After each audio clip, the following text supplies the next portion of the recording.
Diga conmigo, el error de Israel. Bien. Para comenzar, quiero leer con ustedes Jeremías 2:13. Jeremías 2:13. Porque dos males ha hecho mi pueblo.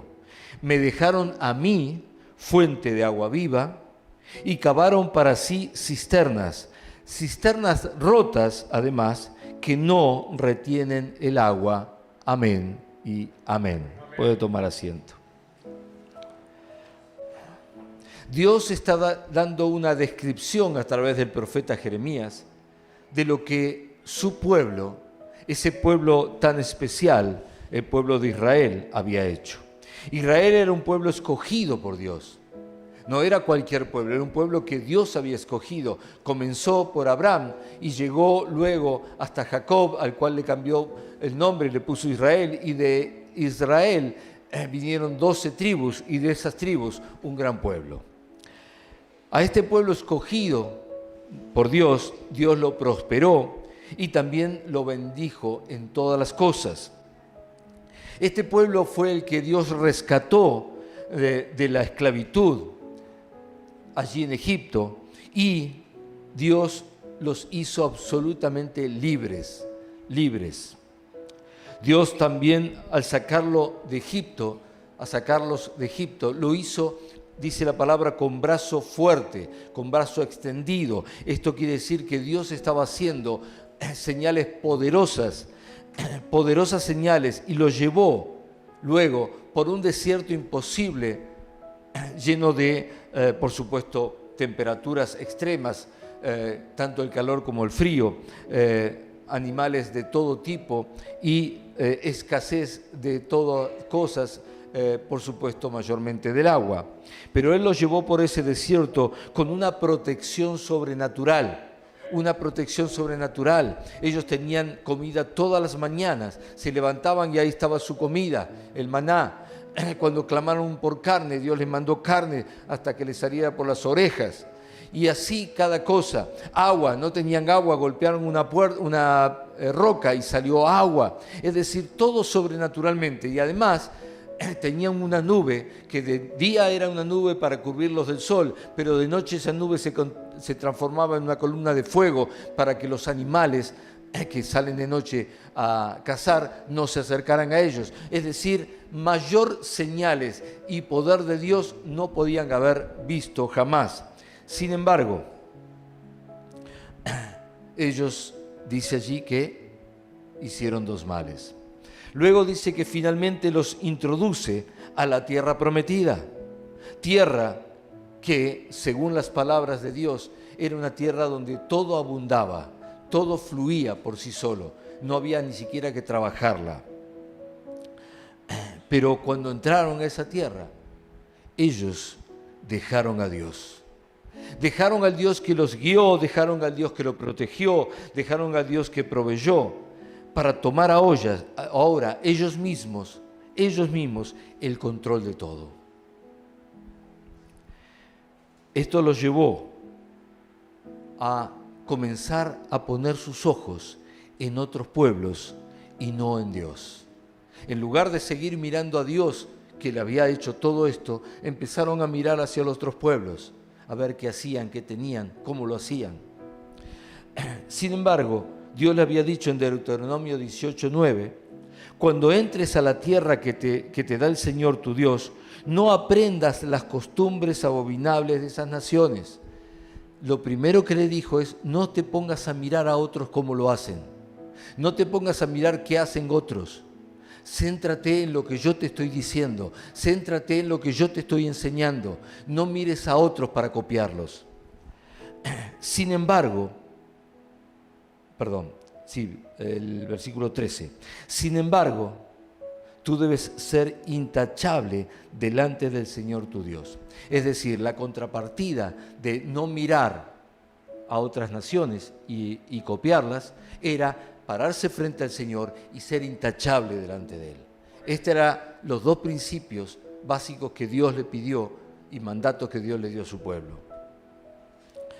Pero cuando ellos se vieron en buena posición, tierra nueva, nunca habían tenido una tierra, eran esclavos, ahora tenían posesiones, la tierra fluía todo venía bien, tenían comodidad. Entonces dejaron de mirar al Dios de la salvación y empezaron a mirar a otros pueblos, queriendo imitar sus costumbres, a pesar de tener el mandato de no serlo. Empezaron a mirar sus maneras y también los métodos que usaban para cada cosa. Este fue el mayor error del pueblo escogido de Dios. Digo, amigo, este fue el error de Israel. Lamentablemente, hoy sigue sucediendo lo mismo, pero con los cristianos. Cuando estábamos mal y en dificultades, clamábamos a Dios y buscábamos a Dios. Pero cuando Él nos cambia la realidad y vienen tiempos buenos, nos olvidamos de Dios y tomamos el control de todo por nuestra propia cuenta. Ahora somos nosotros los que queremos decir cómo se hacen las cosas. Lo peor es que lo hacemos para seguir a otros. Lo peor es que lo hacemos para imitar a otros, a imitar sus maneras, sus formas, sus métodos, en lugar de seguir al Dios que hasta ahora nos guió bien y nos puso en la posición que estamos de benevolencia. Le quitamos el control a Dios y ahora es nuestra propia razón la que decide, nuestro propio pensamiento que nos dice qué hacer y cómo hacerlo. Así es como entonces cavamos nuestras propias cisternas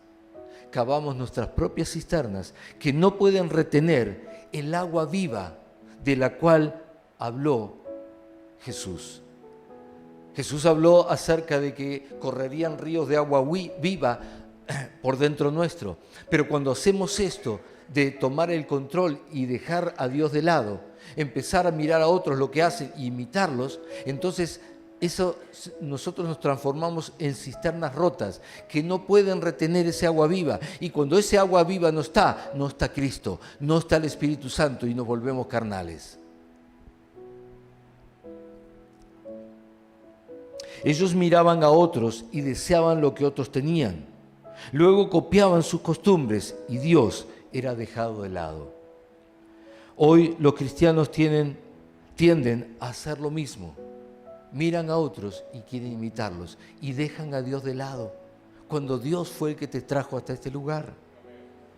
Jeremías 15:19 dice: por tanto así dijo Jehová, si te convirtieres, yo te restauraré. Y si delante de mí estarás, y si sacares lo precioso de lo vil, serás como mi boca. Conviértanse ellos a ti y tú no te conviertas a ellos. Este es el mandato. Esto es lo que tenemos que aprender. Dios sigue advirtiendo de este terrible error de Israel, pero en este tiempo a la iglesia. Pero los hermanos siguen cayendo tras ese error. Necesitamos aprender a mantenernos escuchando la voz de Dios, siguiendo al Señor y no desviar nuestra mirada para ver qué hace el otro, para copiarlo. Es Él, solo a Él tenemos que seguir y solo escucharlo a Él.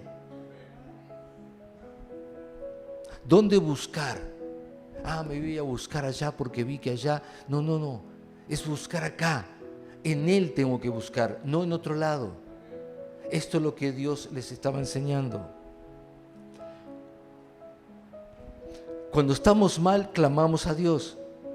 Pero cuando ya estamos bien, queremos tomar el control de todo. Y pretendemos decirle a Dios cómo se deben hacer las cosas.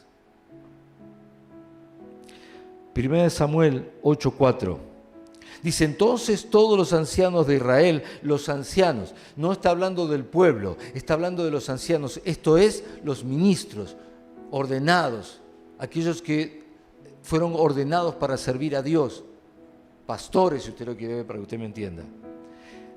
Entonces todos los ancianos, los ministros de Israel, se juntaron y vinieron a Ramá para ver a Samuel. Samuel era el hombre de Dios, representaba a Dios, pero el rey era Dios. Y le dijeron: he aquí, tú has envejecido y tus hijos no andan en tus caminos. Por tanto, constitúyenos ahora un rey que nos juzgue. Hasta ahí era una cosa, pero ahora fíjese lo que dice: como tienen todas las naciones. Ellos no estaban buscando un rey porque ya tenían uno. Ya estaba Dios reinando en esa tierra. Ellos no estaban buscando un rey, ellos lo que estaban buscando era una cosa como tenían las otras naciones. Ellos querían lo que las otras naciones tenían, pero ellos estaban gobernados por Dios, estaban cuidados, guardados, estaban provistos de todo lo que necesitaban y protegidos. ¿Por qué buscaban un rey como las otras naciones? Por el error en su corazón de no seguir dejando que Dios esté en control de las cosas. Diga conmigo: espíritu de querer siempre copiar a otros. Esto es un espíritu, es un demonio que muchos cristianos sin darse cuenta tienen y cada tanto lo apagan un poco y de pronto vuelve a aparecer. Que es copiar a otros. En lugar de ser uno mismo, quiero copiar lo que otro tiene, lo que otro hace, lo que otro recibió, lo que otro vio, lo que otro, qué sé yo, todo. ¿Cuál es la característica de este espíritu o demonio? Es que todo lo que ve lo quiere. Todo lo que veo quiero. Y esto es un demonio, es un espíritu. Otras características: nos roba la personalidad. Dejamos de tener personalidad, ahora somos la imitación de otro. Nos anula el dominio propio. Ya no tenemos dominio propio, ahora somos títeres de otros. Nos hace desobedientes a Dios, porque dejamos a Dios y vamos en función de lo que hacen otros hombres. Nos quita la relación con Dios, porque cuando Dios se ve que lo dejamos a un costado, Dios se aparta y dice: bueno, si vas a seguir solo, seguí nomás a ver si te va bien. Y por último, no busca a Dios, sino lo que otros tienen. Y siguiendo en el relato de 1 Samuel, ahora versículo 8, 7, y dijo Jehová a Samuel: oye la voz del pueblo en todo lo que te digan, porque no te han desechado a ti, sino que a mí me han desechado. Cuando estas cosas pasan, tenemos que entender que no le estamos diciendo al pastor, sino que lo que estamos haciendo es dejando de lado a Dios. Dejamos de lado a Dios, y esto es lo grave. No te desecharon a ti, sino a mí me han desechado, para que no reine sobre ellos, conforme a todas las obras que han hecho desde el día que los saqué de Egipto. Es decir, venían haciendo todo mal, venían equivocándose. Ese error lo tenían desde antes de ser libres, de cuando todavía eran esclavos, desde el día que los saqué de Egipto hasta hoy, dejándome a mí y sirviendo a dioses ajenos. Así lo hacen también contigo. Así hacen también contigo. Dice que no lo dejan a Samuel, al pastor, sino que lo dejan a Dios. Ese error fue una constante, según dice allí Dios, de ellos desde el momento que los sacó de Egipto hasta ese día. Y esto es algo que necesitamos aprender. Necesitamos aprender. Si estamos siendo guiados por Dios, ¿por qué vamos a buscar a otro lado? ¿Por qué estamos motivados a ir a buscar a otro lado, donde aparecen hombres, mujeres o lo que sea, en lugar de buscar en Dios, que es el verdadero hacedor de todas las cosas?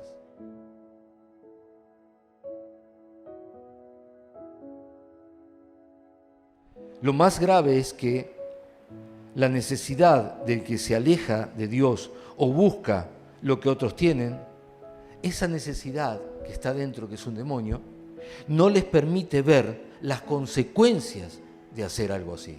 No les permite ver las consecuencias. Versículo 10.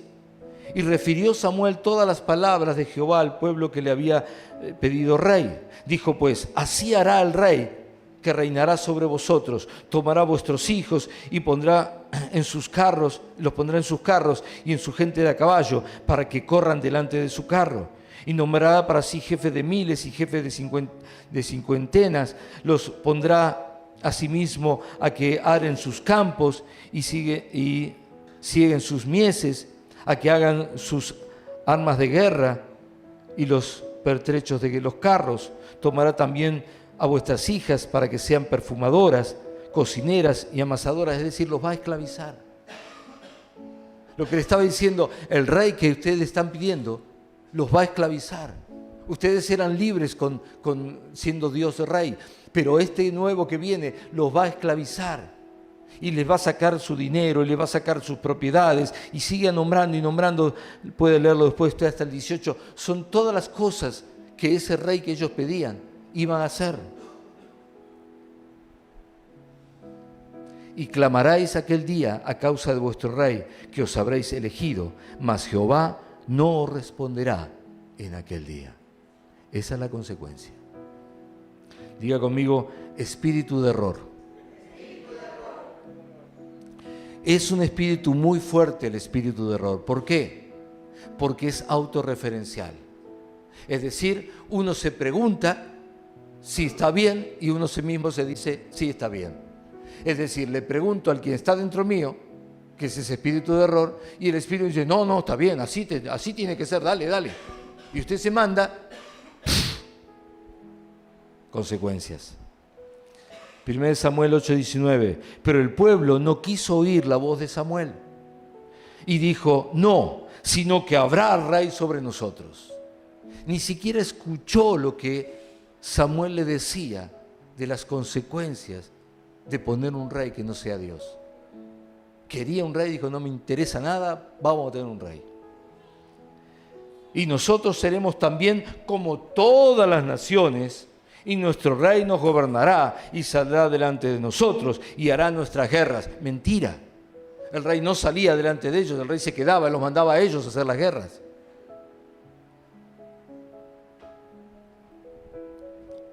Amados, un principio que Dios enseña para poder evitar caer en pecado, en este error de querer controlarlo todo y dejar a Dios de lado, está en Romanos 5:20. Pero la ley se introdujo para que el pecado abundase, mas cuando el pecado abundó, sobreabundó la gracia, para que así como el pecado reinó para muerte, así también la gracia reine para justicia, para vida eterna mediante Jesucristo, Señor nuestro. Amén y amén. Quiero que usted entienda esto, porque es un principio que Dios nos enseña y que en esta iglesia se practica. Del pecado no se saca a nadie con disciplina. Repito esto, del pecado no se saca a nadie con disciplina. La disciplina lo que hace es hundirlo más. El principio que está en Romanos, que pasa por arriba de la mayoría de las iglesias, dice que del pecado no lo sacamos al hermano controlando sus actos. Te pongo 18 policías alrededor para que no te puedas mover. Así no lo saco. Del pecado, según dice Romanos 5:20, del pecado se sale con abundante gracia. Del pecado se sale con abundante gracia. Lo que hizo Dios con nosotros no fue castigarnos, no fue marcarnos, no fue indicarnos, no fue señalarlo con el dedo, no fue ponernos en disciplina o cualquier cosa de esas. Lo que hizo Dios fue gracia sobre gracia para que nosotros pudiéramos decidir por Él en lugar que lo que estábamos antes. El espíritu de copiar es un espíritu de error. Y a un espíritu no se lo combate con disciplina, sino con el amor de Dios que desarticula sus planes, y esto no lo soporta ningún demonio.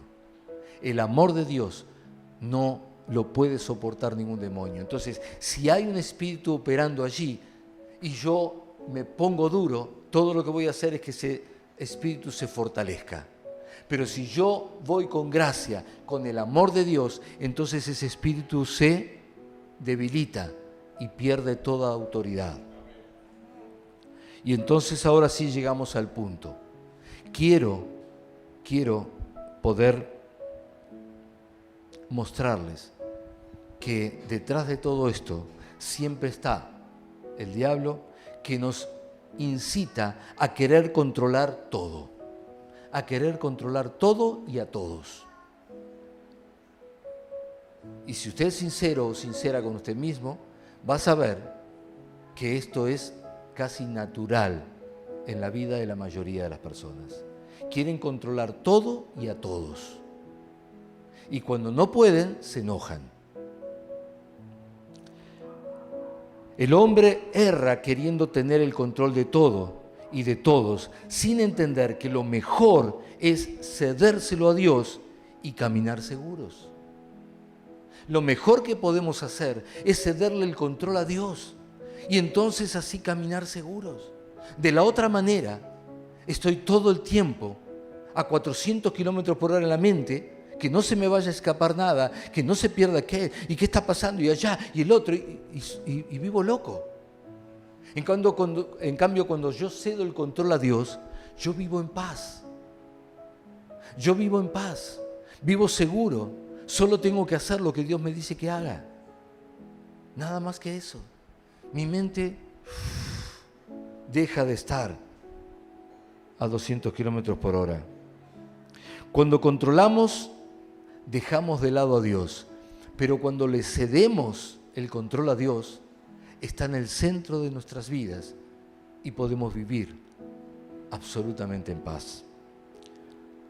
Cuando nos rendimos y humillamos delante de Dios en sumisión, el Señor toma el control y ante Él se dobla toda rodilla. Entonces, ¿qué es lo que el enemigo no puede? Enfrentarse a nuestro Señor, porque ya lo venció. Entonces usted está peleando solo contra un enemigo cuando hay alguien que ya lo venció. Y si usted pone todos sus problemas en manos del Señor, el Señor toma control y el enemigo tiene que huir porque ya fue vencido. Este principio es tan poderoso que ni el diablo, ni el mundo, ni las religiones jamás, nunca te lo dirán. Nunca te van a decir este principio. ¿Por qué? Porque cada uno quiere controlarte. Cada uno de los que nombré, el diablo, el mundo y las religiones, quieren controlarte.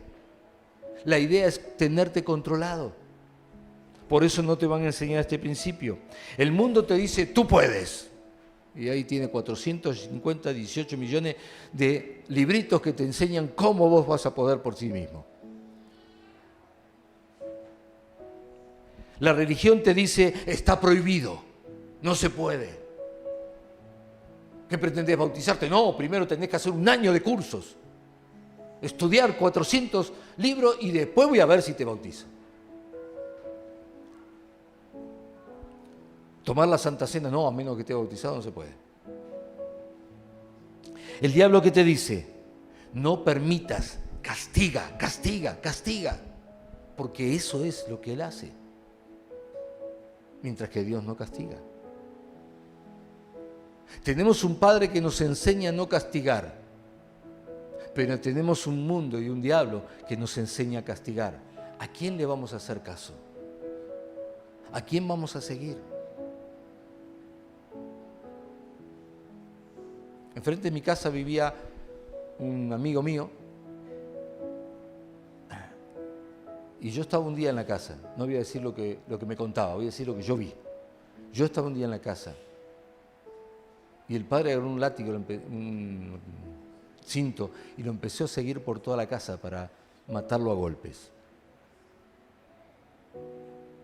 Me tuve que ir.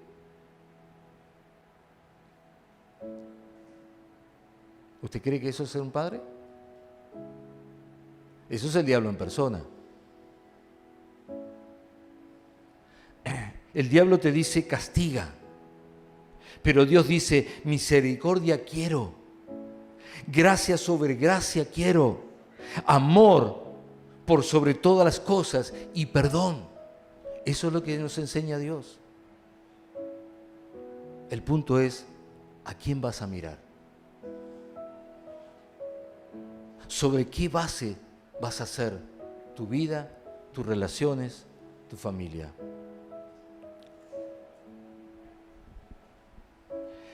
Él no solo dice lo que Él hizo con nosotros, sino lo que Él hace en la actualidad y lo que seguirá haciendo para salvar al pecador. Al pecador no se lo salva con un cinto golpeándole el lomo. Al pecador se lo salva con amor, con perdón, con gracia. Al que cayó o al que está o que se rebeló contra él, Dios lo va a salvar, no lo va a castigar. Dios no castiga, no es un Dios de castigos.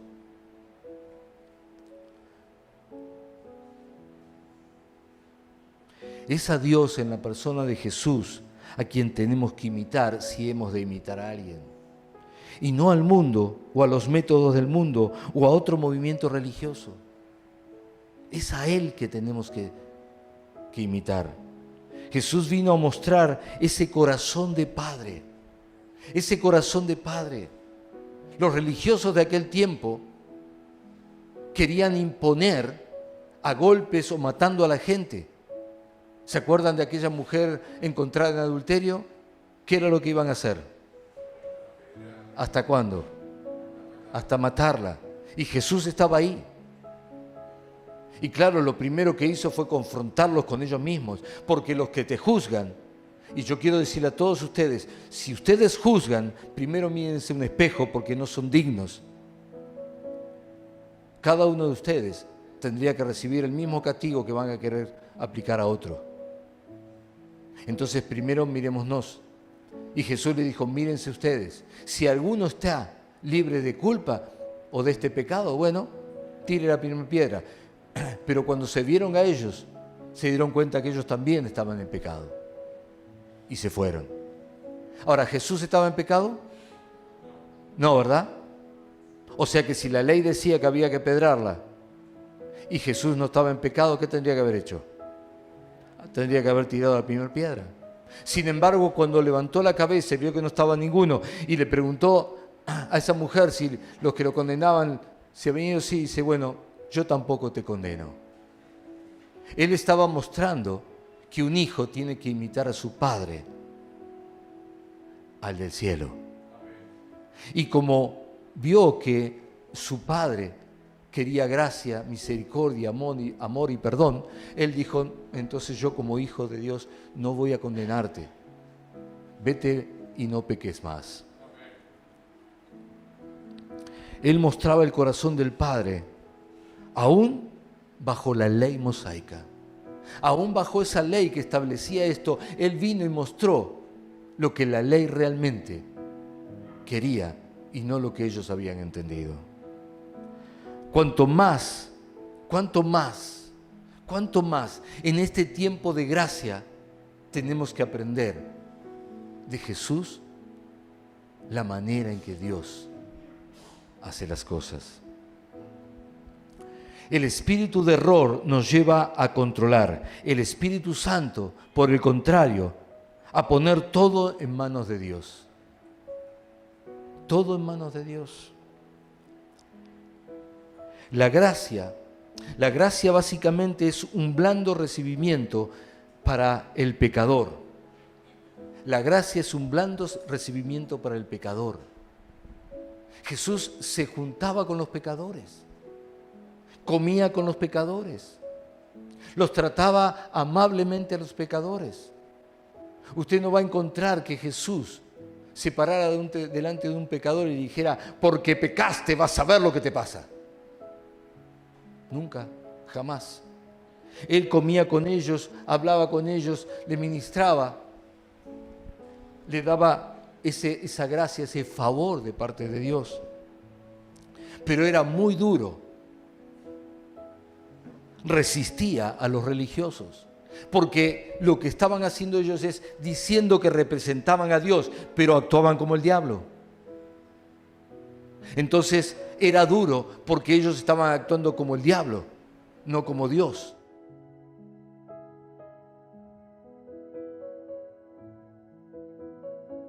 Dios resiste al religioso y controlador. Ser blando no significa ser permisivo, entienda esto. Ser blando no significa ser permisivo. Jesús le dijo, no peques más. No le dijo, andá y seguí pecando todo lo que quiera. Dijo, no peques más. Jesús era misericordioso y blando para con los pecadores, pero duro con los religiosos de aquellos tiempos.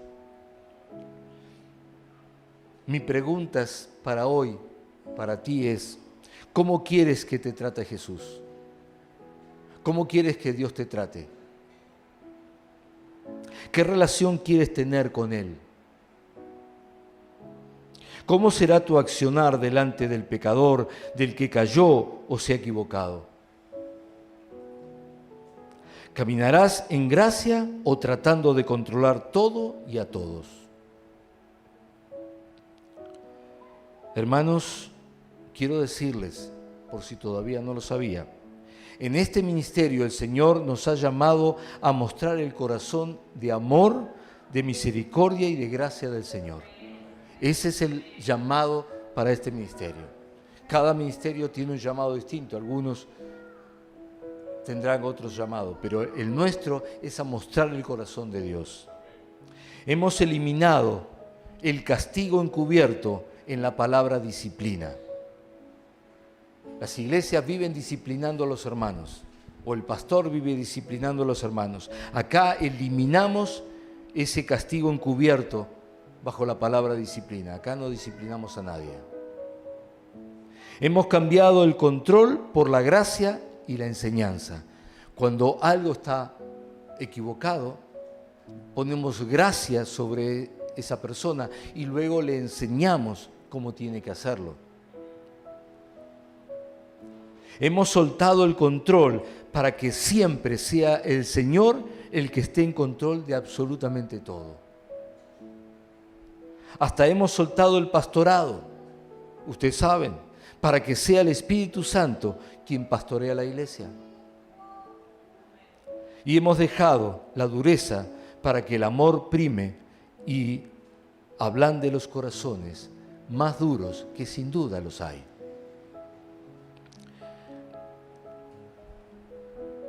Claro que vas a encontrar, y puedes encontrar, muchas iglesias donde hay disciplinas, castigos encubiertos, dureza, control de tu vida, etc. Y lo van a justificar.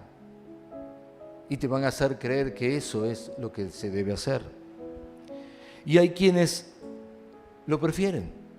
Hay quienes lo prefieren y se alejan. Pero aún así, vamos a seguir parados en la misericordia, en el amor, en la gracia de Dios, y no en cambiar para imitar esas iglesias que en definitiva todo lo que hacen es poner mandamientos de hombres para controlar a la gente. Aquí, como Jesús lo hacía, estamos para darle oportunidad a todos y sobre todo darle oportunidad a Dios para que haga la transformación que se propuso Él hacer sobre todo hombre o mujer que le busca sinceramente. Para eso estamos, para que Dios pueda hacer el trabajo que quiere hacer sobre tu vida y no ser nosotros los que molestemos a ese trabajo. Cuando el pueblo de Israel llegó a la tierra prometida de mano de Moisés la primera vez, decidieron tomar en sus manos el control. Hasta ahí los había llevado Dios maravillosamente bien, pero llegaron a la puerta de la tierra prometida y entonces decidieron tomar el control de todo. Le dijeron a Dios, está bien, gracias, pero ahora vamos a tomar nosotros el control. Pensaron cómo entrar, si entrar o no, y finalmente decidieron no entrar. Era Dios quien los había llevado milagrosamente hasta ese lugar. Era Dios que le había hablado de esa tierra. Era Dios que se la estaba entregando. Una tierra que no les pertenecía. Pero por tomar el control, decidieron no entrar a la tierra prometida. Hay muchos hermanos que por tomar el control de sus vidas, terminan sin entrar a la tierra prometida. Dios dice que fue por la dureza de sus corazones y porque no confiaron en Él. Ese tomar en sus manos el control los llevó a enviar espías para verificar si la tierra era lo que Dios decía o no. Es decir, no confiaron en Dios. Dios te dice, te voy a hacer tal cosa. Y vos decís, para un momentito. Voy a verificar a ver si... ¿Quién sos para desconfiar de Dios? Pues ellos desconfiaron de Dios y mandaron espías. Y todo ese accionar y ese dejar a Dios de lado terminó llevándolos a la muerte. Porque todos los que llegaron hasta ahí siendo adultos murieron en el desierto y no entraron a la tierra prometida. Aquí no queremos que nadie muera, ni física ni espiritualmente. No estamos dispuestos a que nadie se pierda. Confiamos que si Dios te trajo, Él hará la obra sobre tu vida y nosotros estamos para ayudar a que eso suceda. 1 Corintios Dios también, pero 1 Corintios 10, versículos 32 y 33 dice así: no seáis tropiezo, diga conmigo tropiezo, no seáis tropiezo ni a judíos, ni a gentiles, ni a la iglesia de Dios. ¿Sabe? Es increíble. Pero hay muchísimas iglesias que en lugar de colaborar con Dios, son tropiezo para Dios. Son tropiezo para los gentiles, para los judíos, para los gentiles, para la iglesia. Son tropiezo. En lugar de trabajar juntamente con Dios, conforme a lo que Dios quiere, son tropiezos. Se ponen ellos en medio y empiezan a decir. Y usted llega a la iglesia y ve un montón atrás, con caras largas, estiradas, y dice, ¿qué le pasa? No, que ellos están disciplinados. Disciplinados. Pero yo lo vi que ese era el que, no, ya no puede hacer más eso. Ahora está disciplinado. No, pero era el cantante, yo lo vi que tocaba la guitarra. ¿Y qué le pasa que ahora está sentado allá en el fondo? Es que está disciplinado. Tropiezo a la iglesia de Dios.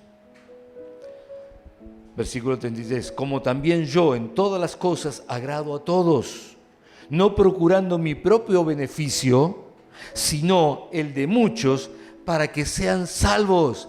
Este es el principio básico. Tenemos que dejar lo nuestro de lado y ayudar a todos para que todos sean salvos, no para hundirlos, para que se alejen o para que se terminen perdiendo. Que ninguno se pierda por disciplinas, le hace castigos, que un hombre o una organización imponga sobre sus vidas. ¿Usted cree que alguien que pecó, que viene a la iglesia mal porque sabe que pecó, necesita que usted le ponga un castigo encima? Lo que necesita es que usted lo reciba, lo abrace, lo ame y le diga, no importa, vamos, que te vamos a restaurar y vas a alcanzar aquello para lo cual Dios te llamó. Ese tiene que ser la palabra que salga de nuestra boca.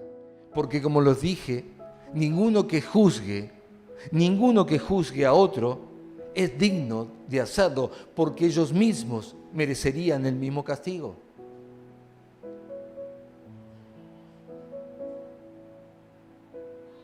Miren, solamente tengo que hablar 2 minutos con esa persona para mostrarle que su vida merece más castigo que el castigo que ella quiere o él quiere imponer sobre otro. Y si Dios fue misericordioso y te amó igual, ¿por qué quieres ahora tú castigar a otros? Por último, como siempre decimos, solo hay algo que Jesús nos enseñó que cubre todos los pecados, multitud de pecados, dice la Biblia, multitud de pecados. ¿Cómo puedo cubrir multitud de pecados? ¿Cómo haría usted para cubrir multitud de pecados?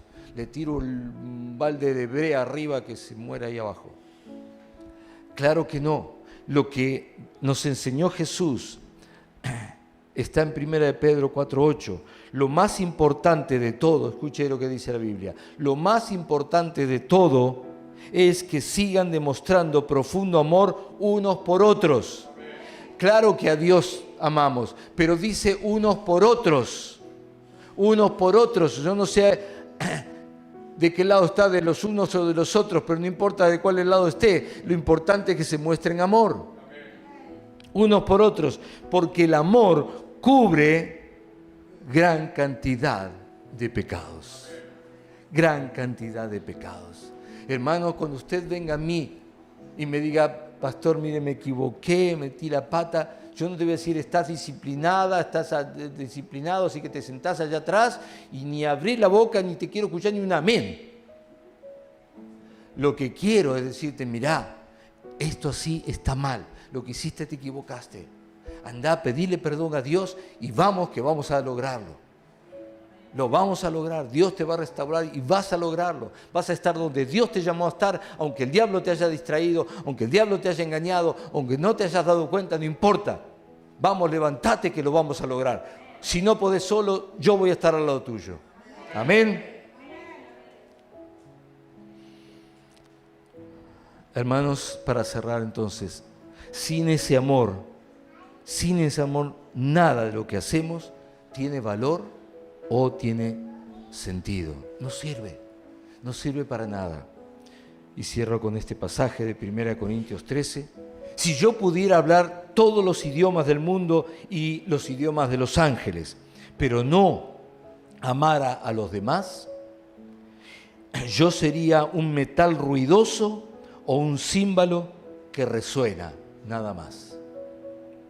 Si tuviera el don de profecía y entendiera todos los planes secretos de Dios y contara con todo el conocimiento, si tuviera fe que me hiciera capaz de mover montañas, pero no amar a otros, yo no sería nada.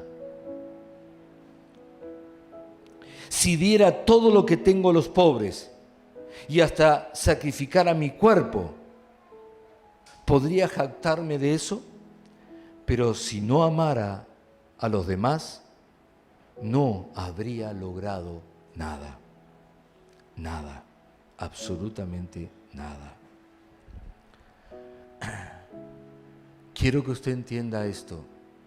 Y si alguno quizás se encuentra en esa postura que no había entendido lo que realmente Dios quería,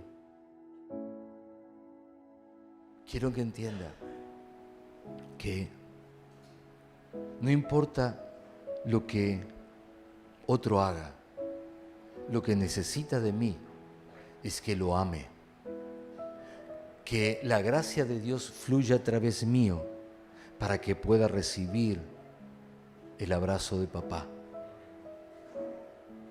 y no que se sienta tan mal que decida escaparse de la presencia de Dios. Amarte igual,